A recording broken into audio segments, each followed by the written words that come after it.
Thomas here. How you doing? Yeah, good, thank you. Can you just give us an overview, Warren, of your selection thoughts for this one? Obviously, it's a bit different to previous tours where the last game before the series is a midweek game. This time you've got 7 days. Yeah, and that's a part of the thought. We're looking at some combinations within the team, and also some players that we wanted to have another run out, and then a few players that we're looking to have had some rugby and freshening up for next week, so they get a full week of training too. How much of your test side is now fixed in your mind? How much is still fluid?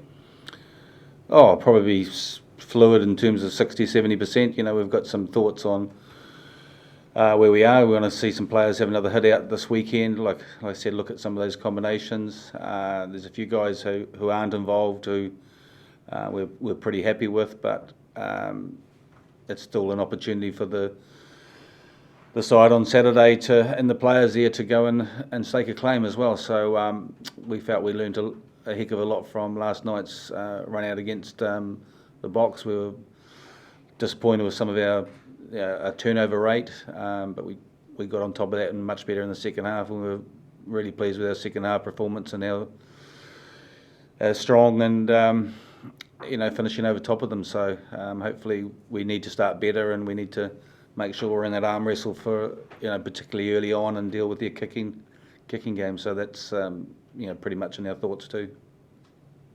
You've got Alan Wynne on the bench. It's a remarkable recovery. Is he fit and ready to come on early on if need be, or would you try and bring him on later? No, he's not fit. That's why we selected him.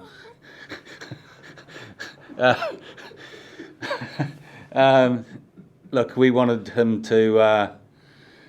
We feel if he's going to put himself in contention, he needs 20 minutes. So we've had that conversation with him about. I know he's travelled and has arrived today, but if he's in contention for next week, he needs to have a run, and so we need a hit out for him. So that was why we wanted him to have that, and then for a few other players, they've been doubling up a bit, so they get an opportunity to rest and freshen up. Right. So you could be looking at 20 minutes, not anymore if someone needed to come off. Well, if someone comes off, he's ready to go. So we wouldn't have brought him out unless he was 100% fit. That was part of the thing that he went back to Wales. He rehabbed. He's been taking a full part in the Welsh training. We've been looking at very closely at a number of videos of the training sessions that he's taken a part in, and if the medical team hadn't passed him fully fit, then we wouldn't have been here and come out. Right. And Stuart Hogg back, Robbie Henshaw, how much of a boost for you is that? Yeah, I mean, Hoggy's been a little bit unlucky in the last couple of Lions tours, and getting the eye injury in 2017, which put him out of the series, and then being in close contact with COVID, which has kept him out a couple of games. So it's good to have him back, and he'll be ready to go. He's sitting alongside me, and then Robbie Henshaw as well. So look, he had a fantastic Six Nations. We're looking forward to him getting back on the park and hopefully putting his hand up. And a quick word on Josh Adams. Become a father, could become a Test Lion next week. He must be flying. Yeah, it was a pretty surreal day really when his partner Georgia had gone into labour. So we're absolutely thrilled for him and for her having a little daughter. So which is brilliant news. And the message to him was, look, we'll see how things go, and if she's had the baby before the team meeting, then he possibly would have gone out and started. But I think she had the baby after the full-time whistle. So he gets another hit out this weekend. He's had a great tournament, a great series so far, and we're looking forward to seeing him go out there and get on Saturday and hopefully celebrate the birth of his daughter. And just lastly, Warren, South Africa still talking about the possibility of you playing against their A side this weekend. Why do you think they're still talking about it? Oh, I have no idea. So I haven't heard that.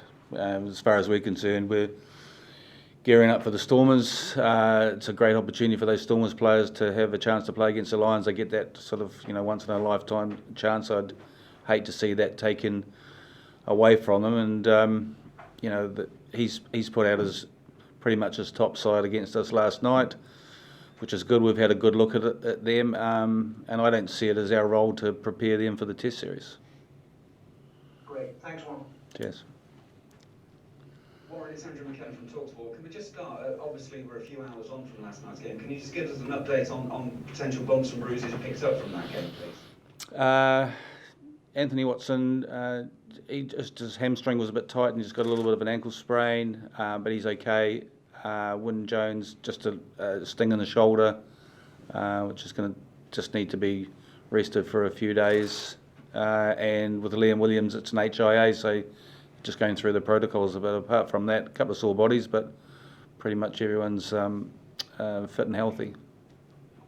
Looking at this game against the Stormers on Saturday, then, I mean, there was a massive step up in intensity last night. Is the key maybe for this weekend to keep the intensity at that level to take it into Test week? Oh, I think that's really important for us, and we really benefited from last night. But yeah, particularly the first half, they came really hard at the breakdown and were really physical in the way they played, and it probably just took us the first 20-30 minutes to come to terms with that physicality and speed, and then I thought we coped with it really well, particularly in that second half, and then put them under pressure, and then we showed some of our own armour in terms of our ability to pick and go. I thought we scrummed excellently. I thought that right at the end of the game, I thought we should have been awarded a penalty for our scrum dominance. That was reset. So there were lots of good things in terms of what we did. Defended them all pretty well. But there's no doubt that they were very aggressive at the breakdown, committed a lot of numbers and put us under a bit of pressure, and that did take us a little bit of time to adjust. And once we did that, particularly the last sort of 15 minutes, we got back into the game, and so for us, we're pretty aware and pretty happy with that hit out, and just knowing what's going to come next week, dealing with their kicking game. Right from the start, they put a lot of balls in the air, and so we've got to understand that and keep our patience and make sure we're accurate in the air, and a little bit not get bored of sort of matching their kicking game, because the way they defend was pretty aggressive. So sometimes, particularly early on, you've got to be comfortable in plain territory and wait for the opportunities to get the ball in their half. And there's a lot of excitement about Marcus Smith. How much are you looking and excited to see him pulling on a Lions shirt? Yeah, and look, there's no doubt he's developed as a player in the last 12 months or so, and he's had an outstanding year for Harlequins. He got a couple of caps for England, which is brilliant. He's a young man who's incredibly enthusiastic. He's a bit of a sponge in terms of sort of soaking up all the knowledge and talking to players within the group. There's no doubt he's got some real attacking prowess. He's matured significantly, and we're really excited about him having an opportunity to start. I think we were initially looking at him probably coming off the bench, but the message to him is just go out there and enjoy the occasion and make the most of it, and go and make a few people sit up and take notice. And if I can just turn to Stuart for a couple. Stuart, first and foremost, welcome back. It must have been a very frustrating couple of weeks for you. Yeah, it has been.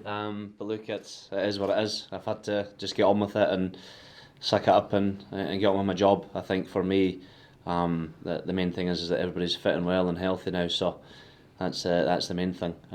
But yeah, look, I'm absolutely buzzing to be back. Hugely excited about another opportunity to represent the Lions, and yeah, we'll look forward to it.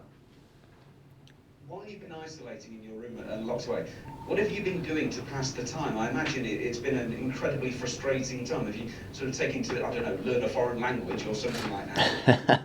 I think being able to speak English first is probably a start. But look, I think for me, the key was just to get into a good routine. It's a long old time to be hidden away. So getting my routine sorted and making sure that I was being as productive as I possibly could seemed to pass the time a lot quicker. But look, it was challenging at times. but a little kind of mini isolation group. We had a good bit of crack along the way and kept each other going. So I wouldn't wish that on my worst enemy. Honestly, it was a horrendous few days, but as I say, I'm delighted to be back. Thank you, Stuart. Go well. Thank you. Sarah? Hi there, this is Sarah Orchard from the BBC. As you're on my screen at the moment, Stuart, just backing up what you've just been saying there, do you feel that this opportunity has been building for you for a while following that disappointment from the last tour?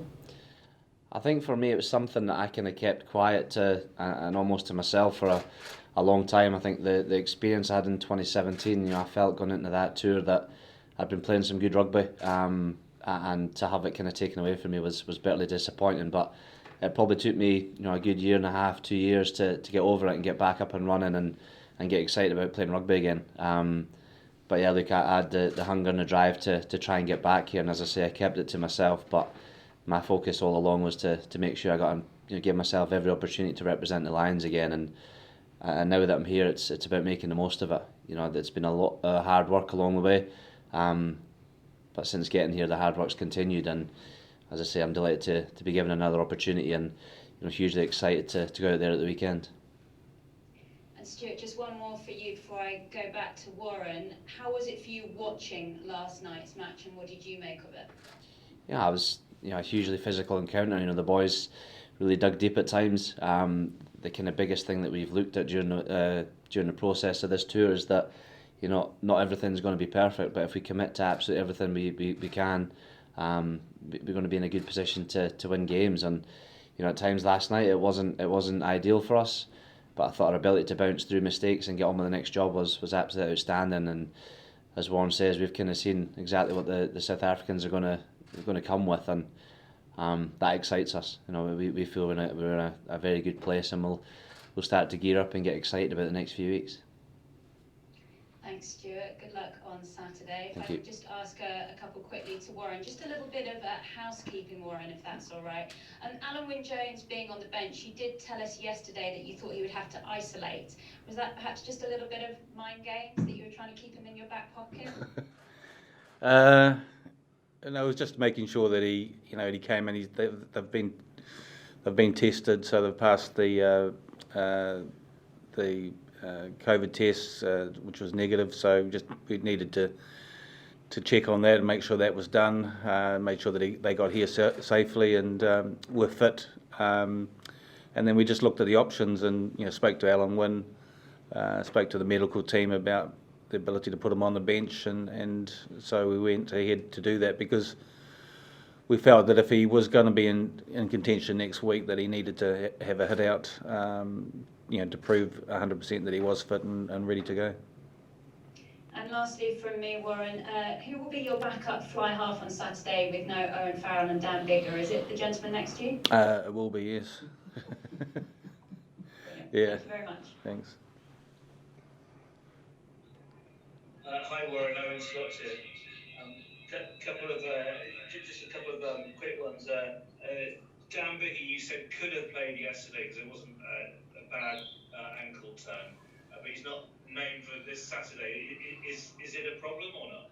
No, it's not. It's one of those ones that if we give him a bit more time, then he's going to be fully ready to go on Monday for training, and it's one of those ones that if he plays and it's going to be okay, but it's probably going to be sore afterwards. So it's kind of that sort of managing that situation that if it's a test match, he would have fronted up and been ready to go. But it's just we want to make sure that everyone gets a full opportunity, and anyone who's carrying any niggles, we freshen them up so we can have a full week of preparation and training. Sometimes it's always difficult if players miss the first part of a week because they're carrying a couple of niggles to, particularly with this first test, have everyone fit and ready to go. So look, we could have played him, could have been available for Saturday, but just giving them a bit more time. You're on mute, Owen. Sorry, Courtney Law's been absent from the team sheet for a couple of games now. Is he fit? He's fit, yeah. He's had He had a lot of time early in the tour, and he was involved in a lot of games. Again, another one we're freshening up. We're really happy with the way he's contributed in playing. He's had a bit of a stiff neck and stuff that's kept him out a bit of the contact stuff. So again, just making sure that we manage him as well. But so look, there's nothing wrong with him. It's just again from his early involvements and the amount of minutes he had in those early games. It's just again giving him a bit more time so he's fresh and ready to go for training and available for selection next week.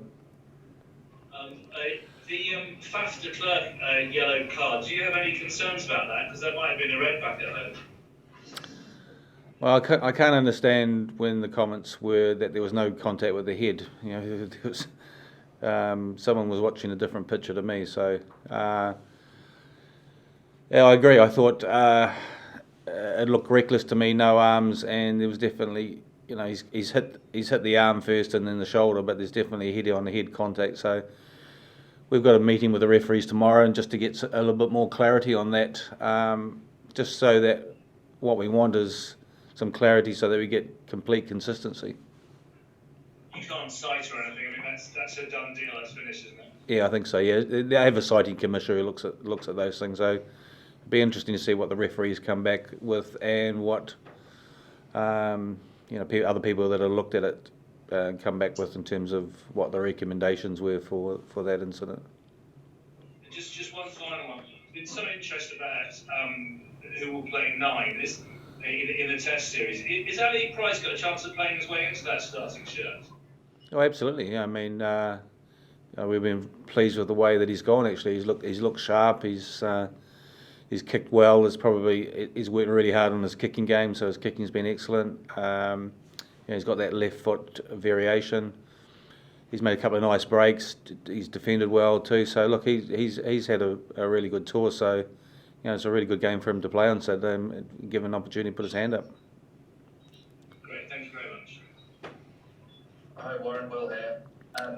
You haven't managed to get Owen Farrell and Dan Biggett playing together. Is that a combination that could work in your mind, even though you haven't seen it on the field yet, or is that not an option for you now that you've not played the two together so far? No, it's still an option. I mean, we haven't had that opportunity to play those two together.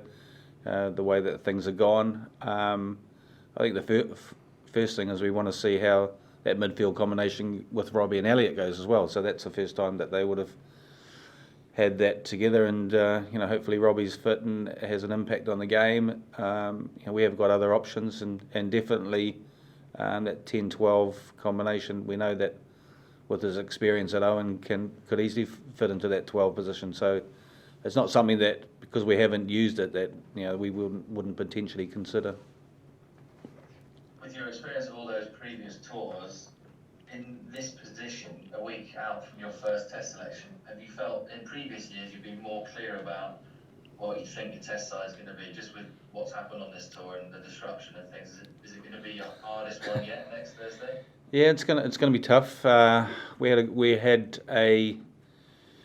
good discussion with the coaches today in terms of looking at the side for Saturday, and then we started to think about next week without really putting too many names to it. But we were thinking it's not just about the starting 15. It's about looking at the combination and potentially guys coming off the bench and what sort of impact that they could have, and having the right players on the bench. And sometimes, just in the past, and I know my experience with Wales when we had that successful run, was that sometimes we had probably the better starters sitting on the bench, but they're also the better finishers. And so you just got to look at the individuals and think, is someone a better starter, and then someone would have more of an impact on the bench. So we're kind of having those discussions about players in the squad and how that may look, because we know how physical these games are going to be, but we want some energy and some real impact for players coming off the bench. And so we're starting to look at those sorts of things. And I thought the impact of those players coming off the bench last night was excellent. Luke Cowan-Dickie, I thought Marco Vunipola was really good. I thought Xander Ferguson carried well. So Sam Simmons too. Alec Daly had quite a lot of time. So those are sorts of things that we're discussing at the moment and thinking about for selection next week. Hi Warren, could you maybe just sort of elaborate on post-Stormers game, what happens in terms of that test selection? Is it similar to the squad where all the assistant coaches would write down their 23 and then you pick out the common names, or is it entirely your call? Yeah, but we probably go through that process, yeah. So, I think the important thing is that now we're together and that it's just a squad, it's one team. It's about just looking solely at the individuals. It's not and making sure that we pick the best players there. There'll be nothing spoken about where they come from, whether it's England or Scotland, Wales or Ireland. It'll be just about our thoughts on putting out the best possible 15 and the best 23 to do a job. So haven't thought too much ahead about whether we had a selection meeting today, and the coaches, as I do, we all come with our thoughts on what we think the team should be for the weekend, and pretty much we're about 90 or 95% in agreement, having written down the same names, and then we discuss some options and go through the process. So that's very similar to what we'll do after the weekend as we start thinking about the test side. And Graham asked you earlier about Razi's comments. Were you in any way disappointed that he sort of insinuated that A, you were scared to play South Africa again, and B, that was the safest option? I don't know. I think he was just trying to wind us up by saying we were scared, which he's sometimes capable of doing. I thought last night, he's the water boy and running on the pitch. But the thing, if you're the water boy running onto the pitch, you've got to make sure you're carrying water. So,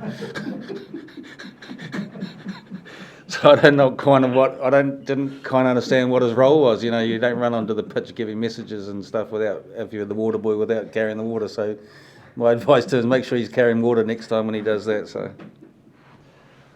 And just to confirm, you're not scared of them in any way after Wednesday night? No, we're pretty excited about that. I mean, it was a physical game. It's going to be physical. We will be pretty pumped for next week, and so we've got to start well. We know it's coming, and I thought that they'll have some pretty sore bodies today. We went in there working on some things. We showed that our maul defence, we scrummaged exceptionally well. I thought some of our pick and go stuff, they probably weren't expecting that, but it gave us an opportunity to work on those sorts of things.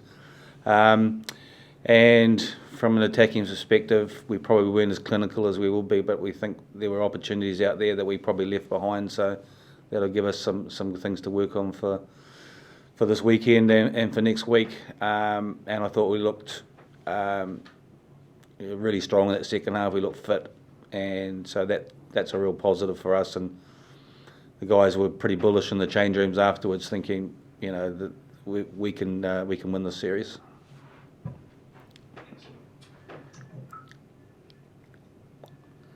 Hi, can I have a question for Stuart, please?